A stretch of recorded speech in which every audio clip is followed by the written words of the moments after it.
So now we're going to do the same thing with this type of flower on the side. And it's going to look really similar to what you see right here, so you can use that as a guide or a reference.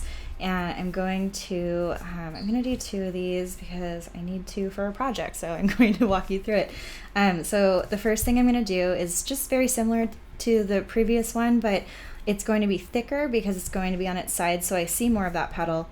So I'm going to do a really soft C curve and then bring that across, but then have a little bit of texture in the petals. I'm going to bring another one kind of outward like this. As I do that, I can add some texture and then bring that down. And then I can bring another one up like this, some texture, and then inward. And then I'm going to create a smaller cluster in the center because that's showing that it's the center. And I'm just doing these kind of loosely because I'm going to end up erasing and just using it kind of as a guide. All right, and then I'm going to make some of these a little bit larger after we get out of the center here. So you can see like this is what's closest to us, this is the center, and then it gets further away. And so these ones that are down here are going to start opening up. So when they open up, the texture is on the side closest to us because they're coming outward. And I'm going to do that here, and then a couple this direction, maybe underneath that. The key to remember is you want them to be balanced. So if I have, let's see, 1, 2, 3 layers from the center, 1, 2, 3, 4 layers from the center on this side, I'm going to want the same thing on the other side. But once they get longer, they can start getting shorter again because that way it's showing some overlap rather than like it getting larger and larger and larger. Because then that would mean the petals on this side are super long, which wouldn't make any sense. So we don't want that. All right, I'm going to draw one more. So curve, some texture inward, texture, and then just some small little bits in the center, and then it's going to get longer again, texture. I'm doing these again loosely because I know that I'm going to be, I don't like the shape of that. I know that I'm going to be erasing them and just kind of using them as a guide for where I'm going to lay my watercolor down. All right, that looks okay to me. So I'm just going to take the edge of my eraser and just really softly drag away some of this deep pencil line. Okay, so now I have a reference, and then when I paint, it's not going to totally make it so that I can't, or when I paint, it's not going to make it so those lines are super intense or anything. So I'm going to grab that almost clear color and then lay down a base here. This is a lot of water, so I'm going to drag some of it off my brush before I fill the rest because I can just pull from what was already there. And now, because I know that these are so closely stacked, I'm actually going to skip over to another petal that I know is not going to attach to it. So I'm going to do that in a couple areas. So I can get a little bit closer. Okay. And then probably, let's see. Okay. We can come over here, but see, that's going to connect too. So you have to be really careful. Ideally, I would like it to connect because it'll look more like this. So I'm going to do a better job now of skipping over areas that will touch if they are wet. So I'll come over here and grab this guy. So you can see these are pretty clear. It's pretty clear as far as what's on my paintbrush. Okay, so some of these are starting to dry. You might want to re-wet them a little bit just so that you want to make sure that it will be able to bleed where you want it to. This guy here. All right, so it's kind of weird because you're jumping around to make sure that everything goes where you want it to. So that can be a little bit tricky, but it's just a matter of kind of getting a rhythm down as you're working. All right, so now I'm going to set this color down at the base of each petal. and see how these ones were pretty dry, so the bleed is kind of taking a little effort. So I'm gonna get my brush really wet and just pull from the top and then see how it's gonna bleed into that. It's not ideal, but that's a little trick around it. These ones that aren't super dry yet aren't gonna have a problem with that bleed. And then I'm gonna put this in here.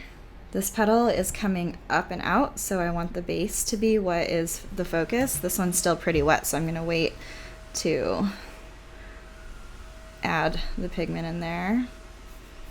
And then at the base here, so you just kind of let it bleed the way that it wants to. And then you can always add pigment later, but if you add more pigment, you're gonna want to do it just at the base. So see how I'm dragging it right now? That's gonna bleed on its own. When you add pigment, if you need to, do it just at the base. Okay, so that's gonna dry, and then I can work on the petals around it. This one I'm gonna drag a little bit here. All right, and that way I don't have to worry about them touching. I'm actually going to create a different color for this one. So it's going to be kind of a purpley color. So I'm grabbing some really clear water, putting that in first, and just grabbing some petals that are not going to be touching. So I'm just jumping around, making sure I have enough water on my brush. If you don't, they dry too fast, as you saw. And then once I have a good amount set there, I can grab more pigment or just a different color and start letting that bleed. So for now I'm just going to grab a little more pigment and see how that can spread, because I really like this color on its own. And then I'm going to do that in a couple more areas toward the base. See how the base is coming from inside here, so it's going to be on the top.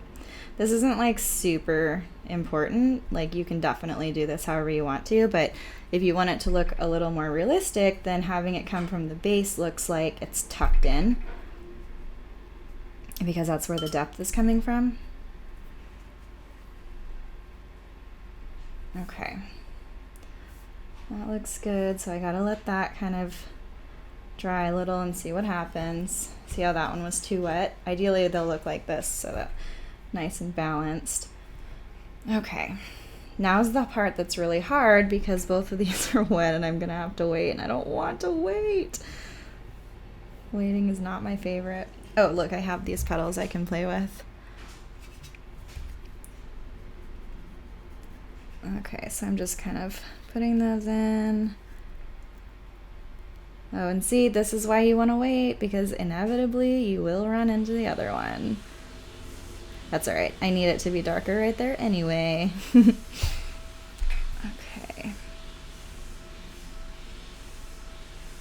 And then as they're drying too, like if you see any areas like this one, it got too dry right here, so there's going to be a hot spot. I'm just going to drag my brush through that area so that the hot spot goes away before it dries. So you can do that too, but wait for it to dry a bit so that you're not just pushing around the accent color for wet on wet. And then I can add my bleed color in.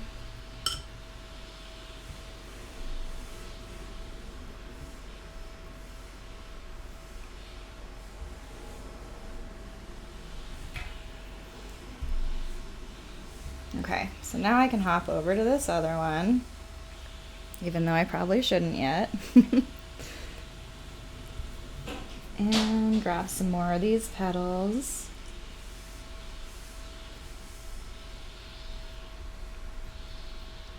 And then add that depth in.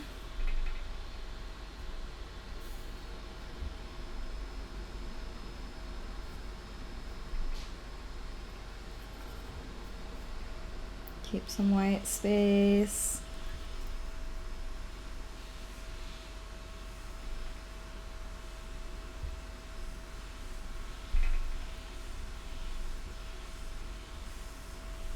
Okay. You're gonna notice when I add the pigment to these bottom three that they are connected. I did that on accident, but this is for the sake of showing you completion of, or give you an idea of how yours is going to finish out, so you can see a finished product. I guess you can right here, but still, I like to walk you through the whole thing. All right, so that's gonna bleed on its own, hopefully, and we'll see. And then go back over here.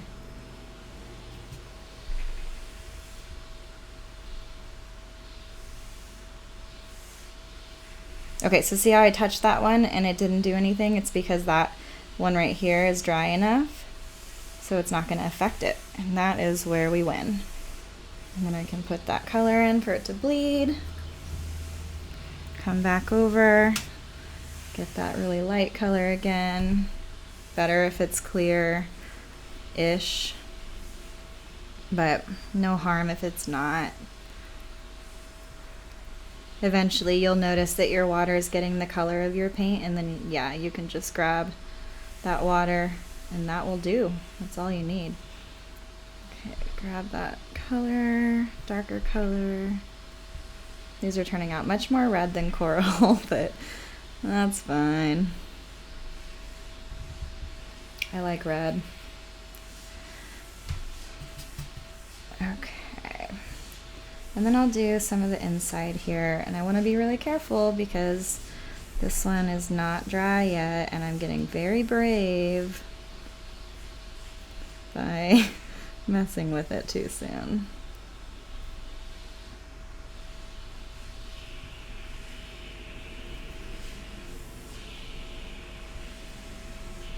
So if you do this, just make sure, again, white space is your friend. Okay. And then I'll go back in and add that deeper color.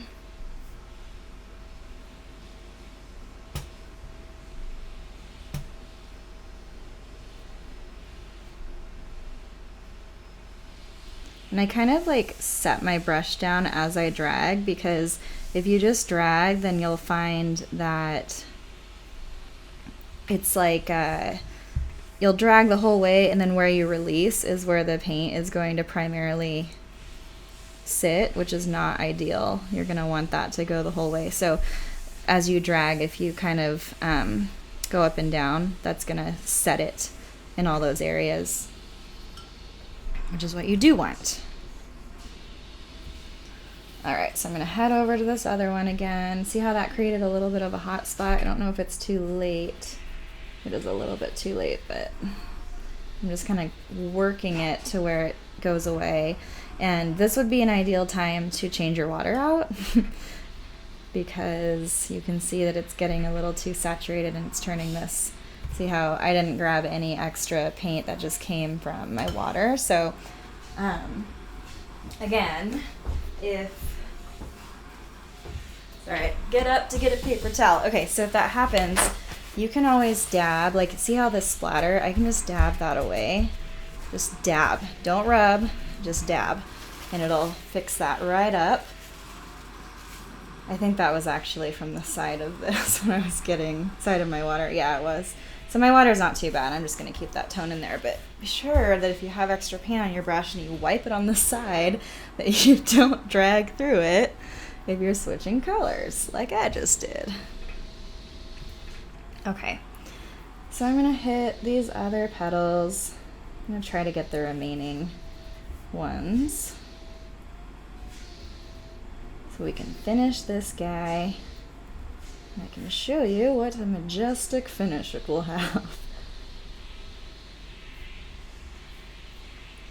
Maybe one more here.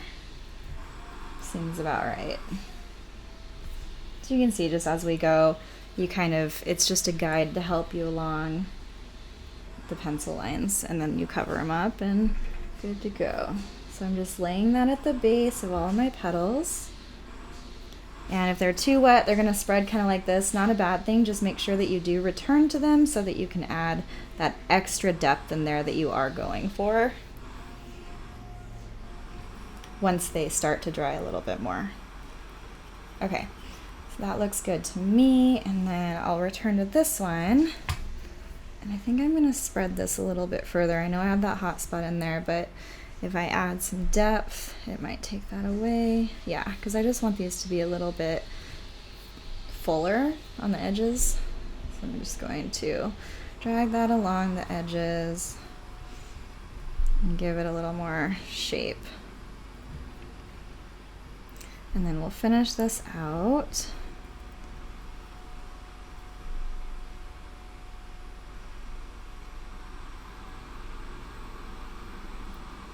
Like that. And then add that deeper color in here.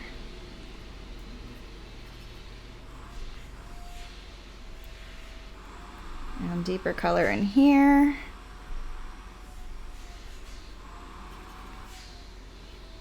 Maybe bring that around. Okay.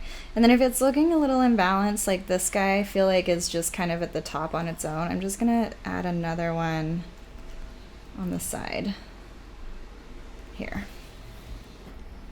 just to round it out. Okay, so that's what that looks like, and then I'll show you what happens once we are dry.